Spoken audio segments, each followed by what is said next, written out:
takes 3 easy steps to measure intraocular pressure quickly and accurately. Getting ready for use.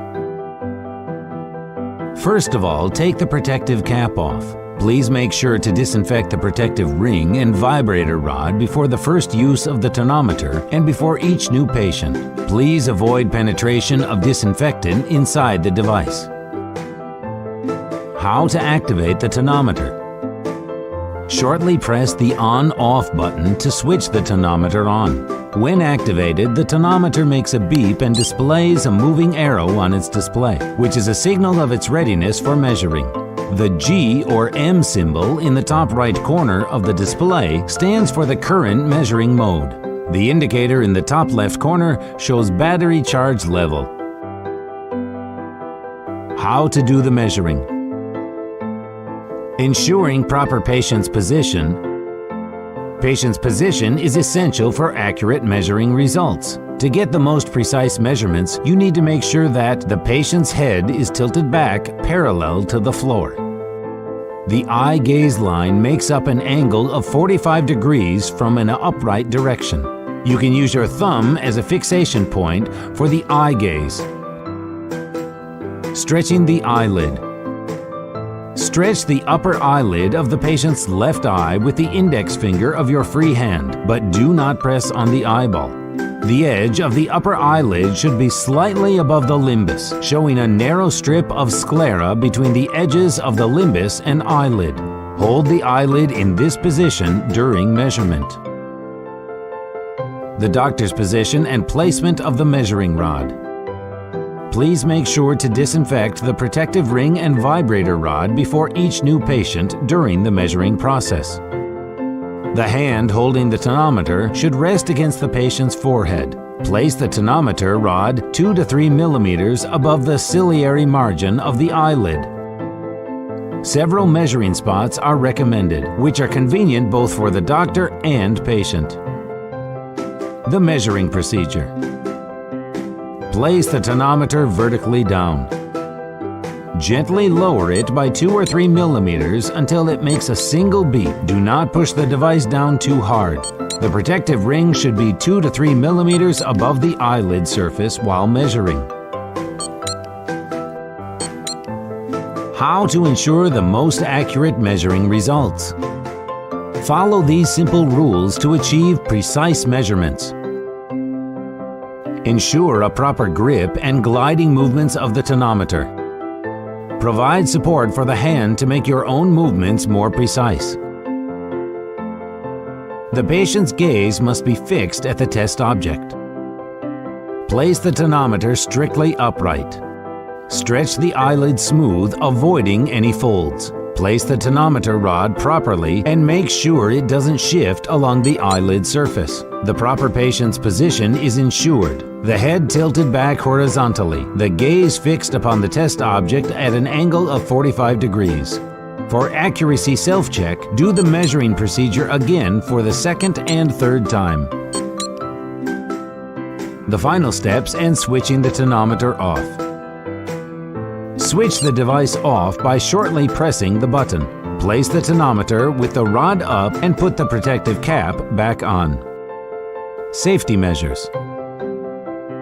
Make sure there are no mechanical damages on the tonometer housing and rod. If you find any, do not use the device. Protect the tonometer from shock or impact. Make sure that no moisture gets inside the tonometer. Avoid exposure of the device to thermal shock or high temperatures. Possible mistakes. The patient's position is unsuitable for measurements. The result will be inaccurate if the patient's posture is incorrect.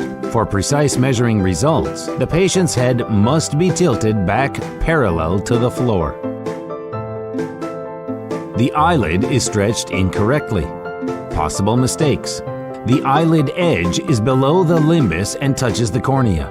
The eyelid edge is too high above the limbus. For precise measurements, the eyelid edge must be 1 millimeter apart from the limbus. The measuring rod is placed incorrectly. The tonometer rod should not be too close to the ciliary margin or too far apart from it. The rod is sliding along the eyelid. The rod must not slide along the eyelid during measurement. The tip of the rod should be fixed. The rod must move only up or down. The tonometer is positioned incorrectly. The tonometer body deviates from vertical position. The measuring is only done when the tonometer is placed upright. The tonometer is lowered too far down. The protective ring touches the eyelid. The protective ring should not touch the eyelid during measurement, but be placed 2 to 3 millimeters above the eyelid surface. Maintenance. Do a routine inspection daily and check the tonometer functionality before each measurement of intraocular pressure. Check the tonometer functionality at least once a week using the tester. Also, checkups are needed after long work breaks, after dropping the device, and in any other cases when you doubt if it is still operational. To do this checkup, gently insert the device tip all the way down into the tester. 3 measurements should be taken. The deviation from the value specified in the operating manual should not be more than 2 units.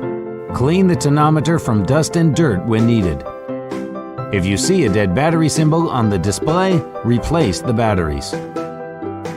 How to train your measuring skills. To master the skill of IOP measurement, one needs 10 to 20 minutes of training on the tester or on finger pads. Using the tester for measurement. Use the tester to train and master your measuring skills. Using finger pads for measurement. You can also train basic measuring skills by using your own finger pads as testing samples.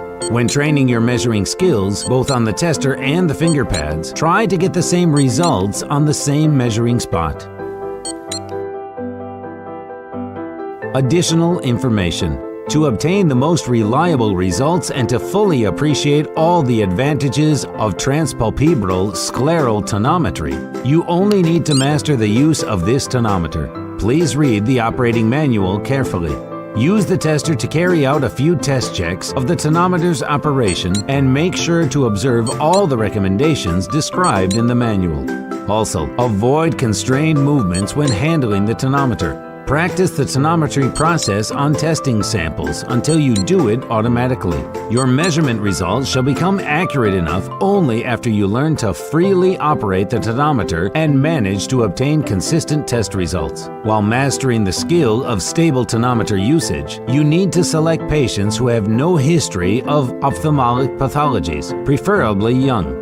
You can self-check the results of your IOP measurements using Goldman's or Muklakov's tonometer. In case of significant discrepancies in the results, identify your mistakes as specified in the operating manual and adjust the measuring process accordingly. Follow these recommendations, gain the necessary skills, and become a confident user of the tonometer.